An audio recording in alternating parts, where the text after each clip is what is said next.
श्री परमात्मने नमः। इस मंत्र में पर शब्द का प्रयोग बलवान के अर्थ में हुआ है, यह बात समझ लेनी चाहिए, क्योंकि कार्य कारण भाव से या सूक्ष्मता की दृष्टि से इंद्रियों की अपेक्षा शब्द आदि विषयों को श्रेष्ठ बतलाना युक्ति युक्त नहीं कहा जा सकता। इस प्रकार महान विशेषण के सहित आत्मा शब्द भी जीवात्मा का वाचक है, महातत्व का नहीं। जीवात्मा इन सब का स्वामी है, अतः उसके लिए महान विशेषण देना उचित ही है। यदि महातत्व के अर्थ में इसका प्रयोग होता तो आत्मा शब्द के प्रयोग की कोई आवश्यकता ही नहीं थी। दूसरी बात यह भी है कि बुद्धि तत्व ही महातत्व है। तत्व विचार काल में इसमें भेद नहीं माना जाता। इसके सिवा आगे चलकर जहाँ निरोध एक तत्व को दूसरे में लीन करने का प्रसंग है, वहाँ भी बुद्धि का निरोध महान आत्मा में करने के लिए कहा है।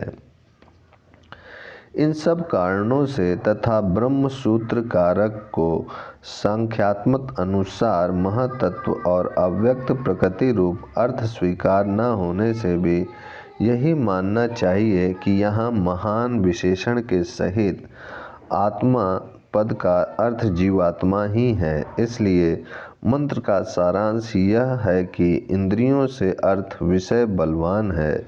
वे साधक की इंद्रियों को बलपूर्वक अपनी ओर आकर्षित करते रहते हैं।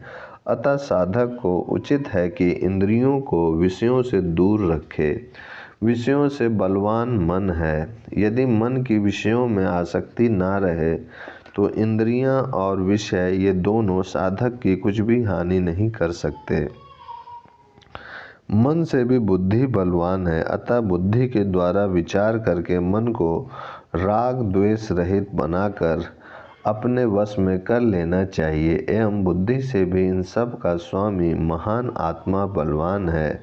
उसकी आज्ञा मानने के लिए ये सभी बाध्य हैं। अतः मनुष्य को आत्मशक्ति का अनुभव करके उसके द्वारा बुद्धि आदि सब को नियंत्रण में रखना चाहिए। इस मंत्र में अव्यक्त शब्द भगवान की उस त्रिगुणमयी दैवी माया शक्ति के लिए प्रयुक्त हुआ है, जो गीता में दुरत्य अति दुस्तर बताई गई है, जिससे मोहित हुए जीव भगवान को नहीं जानते। यह जीवात्मा और परमात्मा के बीच में पर्दा है, जिसके कारण जीव सर्वव्यापी अंतर्यामी परमेश्वर को नित्य समीप होने पर भी नहीं देख पाता। इसे इस प्रकरण में जीव से भी बलवान बतलाने का यह भाव है कि जीव अपनी शक्ति से इस माया को नहीं हटा सकता। भगवान की शरण ग्रहण करने पर भगवान की दया के बल से ही मनुष्य इससे पार हो सकता है। यहाँ अव्यक्त शब्द से सांख्य मतावलंबियों का प्रधान तत्व नहीं ग्रहण करना चाहिए, क्योंकि उनके मत में प्रधान स्वतंत्र है, वह आत्मा से पर नहीं है तथा आत्मा को भोग तथा मुक्ति दोनों वस्तुएं देकर उसका प्रयोजन सिद्ध करने वाला है।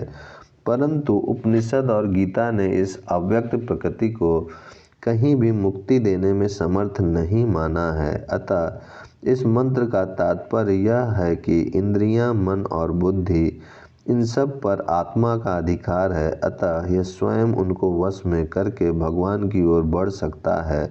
परंतु इस आत्मा से भी बलवान एक और तत्व है, जिसका नाम अव्यक्त है। कोई उसे प्रकृति और कोई माया भी कहते हैं। इसी से सब जीव समुदाय मोहित होकर उसके वश में हो रहा है। इसको हटाना जीव के अधिकार की बात नहीं है। अतः इससे भी बलवान जो इसके स्वामी परम पुरुष परमेश्वर हैं, जो बल, क्रिया और ज्ञान आदि सभी शक्तियों की अंतिम अवधि और परम आधार हैं, उन्हीं की शरण लेनी चाहिए। जब वे दया करके इस माया रूप पर्दे को स्वयं हटा देंगे, तब उसी क्षण वहीं भगवान की प्राप्ति हो जाएगी, क्योंकि वे तो सदा से ही सर्वत्र विद्यमान हैं। इंद्रियों से उनके विषय सूक्ष्म, महान और प्रत्यक्ष आत्मस्वरूप हैं। विषयों से सूक्ष्म, महान और प्रत्येक आत्मस्वरूप मन है। मन से सूक्ष्मतर, महतर और प्रत्येक आत्मस्वरूप बुद्धि शब्दवाच्य भूत सूक्ष्म है। उस बुद्धि से सूक्ष्म और महान है सबसे पहले उत्पन्न होने वाला हिरण्यगर्भ तत्व, महान आत्मा, महतत्व। इस महत से सूक्ष्मतर प्रत्येक आत्मस्वरूप और सबसे महान अव्यक्त मूल प्रकृति है। इस अव्यक्त की अपेक्षा समस्त कारणों का कारण और प्रत्येक आत्मस्वरूप होने से पुरुष सूक्ष्मतर और महान है। इस चिद्घन मात्र वस्तु से भिन्न और कुछ भी नहीं है। इसलिए यही सूक्ष्मत्व, महत्व और प्रत्येक आत्मत्व की पराकाष्ठा की स्थिति या पर्यवसान है और यही उत्कृष्ट गति है। ये परब्रह्म पुरुषोत्तम भगवान सबके अंतर्यामी हैं, अतः सब प्राणियों के हृदय में विराजमान हैं, परंतु अपनी माया के पर्दे में छिपे हुए हैं। इस कारण उनके जानने में नहीं आते। जिन्होंने भगवान का आश्रय लेकर अपनी बुद्धि को तीक्ष्ण बना लिया है, वे सूक्ष्मदर्शी ही भगवान की दया से सूक्ष्म बुद्धि के द्वारा उन्हें देख पाते हैं। विवेकशील मनुष्य को भगवान के शरण होकर किस प्रकार भगवान की प्राप्ति के लिए साधन करना चाहिए, इस जिज्ञासा पर कहते हैं, बुद्धिमान मनुष्य को उचित है कि वह पहले तो वाक आदि इंद्रियों को बाह्य विषयों से हटाकर मन में विलीन कर दे, अर्थात इनकी ऐसी स्थिति कर दे कि इनकी कोई भी क्रिया न हो, मन में विषयों की स्फुरना न रहे। जब यह साधन भली भांति होने लगे तब मन को ज्ञान स्वरूप बुद्धि में विलीन कर दे, अर्थात एकमात्र विज्ञान स्वरूप निश्चय आत्मिका बुद्धि की वृत्ति के सिवा मन की भिन्न सत्ता न रहे, किसी प्रकार का अन्य कोई भी चिंतन न रहे। जब यहाँ तक दृढ़ अभ्यास हो जाए तदंतर उस ज्ञान स्वरूपा बुद्धि को भी जीवात्मा के शुद्ध स्वरूप में विलीन कर दे, अर्थात ऐसी स्थिति में स्थित हो जाए जहाँ एकमात्र आत्म तत्व के सिवा अपने से भिन्न किसी भी वस्तु की सत्ता या स्मृति नहीं रह जाती। इसके पश्चात अपने आप को भी पूर्व निश्चय के अनुसार शांत आत्मरूप पर ब्रह्म पुरुषोत्तम में विलीन कर दे।